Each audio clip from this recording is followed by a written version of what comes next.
Hello hearts, welcome and welcome back again sa my YouTube channel. It's me, Isang. So ayun, kung titingnan natin, itong inaapakan natin na lupa is na-provide na ni Lord for us para meron tayong maapakan at hindi tayo mabasa ng tubig. Kasi nga 'di ba yung lupa or sa ilalim ng lupa or tayo ay napapalibutan ng tubig. So binigay niya sa atin yung lupa para meron tayong maapakan, meron tayong mataniman, meron tayong matayuan ng bahay, di ba? So, nai-provide niya na yung kailangan natin at kailangan lang natin um, gumawa kung ano yung gusto natin doon sa lugar na yon or sa lupa na yon as long as wala tayong tinatapakan. Ang kailangan lang natin tapakan is lupa, hindi yung tao, di ba? And also, binigay niya sa atin yung seeds or mga puno para pwede tayong magtanim na pwede nating kainin. So, nai-provide na ni Lord lahat. So, tayong tao kasi is hindi lang tayo nakokontento kung ano yung meron sa atin. Lalo na kapag patagal na yung panahon, talagang nag-upgrade or nagle-level up yung isang lugar o ang isang tao. Kapag kung ano yung nakikita niya sa paligid niya na bago, gusto niyang i-try, diba? But, hindi lang natin napapansin na binigay na sa atin ni Lord yung kailangan natin. 'Di ba? So, as tao, tayo, 'di ba? Um, yung society or yung government or yung paligid natin is gumawa ng system na just like for example, tayo kailangan nating mag-aral para makakuha tayo ng magandang trabaho na related daw sa atin, which is maganda naman, but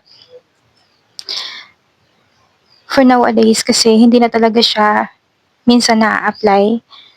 Lalo na yung mga tao is yung mga pinag-aralan nila is hindi naman talaga naka-align yung ang tawag nito, hindi naka-align yung gusto nila or dream nila or yung passion nila, hindi naka-align doon sa course na tinatahak nila. Kumbaga, ginawa nila yung system to work para magtrabaho yung mga tao sa kanila.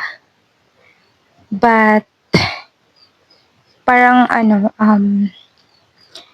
hindi talaga lahat na-apply yung just like for example, ako, 'di ba nag-aral ako at kinuha ko lang yung course na yun kasi may nagpaaral. Kinuha ko lang yung course na yun kasi gusto ko na maka-graduate. Kasi sabi nila kapag naka-graduate, much better kasi mas maganda yung work, ganun. Pero it depends kasi depende rin sa physical or kung gaano ka ayos yung health mo sa course mo, something like that. So, minsan kasi, pumapasok na lang tayo or pumupunta na lang tayo sa isang situation dahil yun ang system, ayun yung nasa paligid mo, yun yung traditional way of living na parang nandoon nasusukat yung worth mo. Pero nowadays kasi hindi na siya na-apply sa ganun. And also, si Lord is na-provide niya na rin yung kakainin natin. Di ba may lupa na tayo, may mga puno na pwede natin kainin, itanim para meron tayong makain, di ba? So, just like for example, here, kakakuha lang namin ng kamuting kahoy kanina. Tinanim yun and, ayun, may nakuha kaming bunga, di ba? So, kung talagang gusto lang natin ng peaceful living and mamuhay lang tayo ng walang iniisip na kung ano-anong, 'di ba? Hindi tayo stress, hindi tayo depressed na nagko-cause minsan ng um, pagkamatay ng isang tao. So, dahil nga hindi tayo makontento sa kung ano meron tayo, so nagta-try tayo ng mga bagay-bagay na kung ano yung mga nakikita natin sa mundo. And once na naabot na natin yung dream na yon or yung Yung akala natin yun ang para sa atin kasi yun ang nakikita natin at ayun ang tingin ng society or ng paligid natin na the best na para mai-respect ka ng mga tao, gagawin natin yun. So, once na nakuha na natin yung bagay na yun, and then nandun na tayo sa position na yun, but then doon natin ma-realize na hindi pala yun ang gusto mong mangyari sa buhay mo. Gusto mo lang pala ng peaceful, gusto mo lang pala ng tahimik, 'di ba?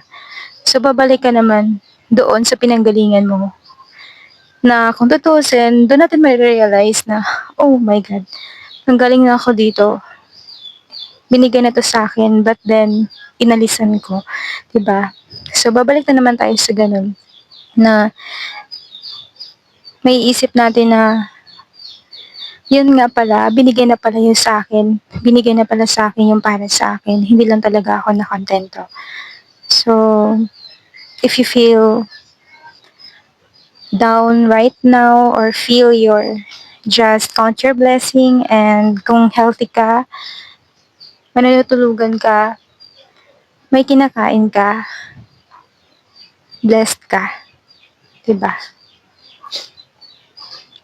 Minsan kasi malungkot lang tayo kasi akala natin failure tayo kasi tinitingnan natin yung or kinukumpara natin yung sarili natin sa iba. But stop doing that because it's not healthy at all. So, ayun, meron na tayong needs. So, natapos na natin yung needs natin na already provide na ni Lord. So, once naman natin, kapag doon natin ipapasok yung dreams natin. So, dito na susukat kung gaano katatag or gaano ka, ang tawag nito, katatag yung dreams or gaano mo siya kagustong makuha yung dreams na yon. So, doon na papasok yung faith kay God, 'di ba? So hindi natin alam kung makukuha natin or kailan, 'di ba? Pero if you have faith in God at gustong-gusto mo yung ginagawa mo, yung pangarap mo is makukuha mo ito. Basta magtiyaga, maghintay at maniwala at merong faith kay Lord. Yan lang. At before mag-end yung video na to, gusto ko lang sabihin na count your blessing and alam kong blessed ka, hindi mo lang nakikita. And ang true wealth talaga ng tao is yung meron kang peace of mind, hindi ka stress, meron kang kinakain 3 times a day, hindi ka nagugutuman, meron kang natitirahan, humihinga ka, at meron kang nalalanghap na hangin. Para sa akin, yun talaga yung true wealth.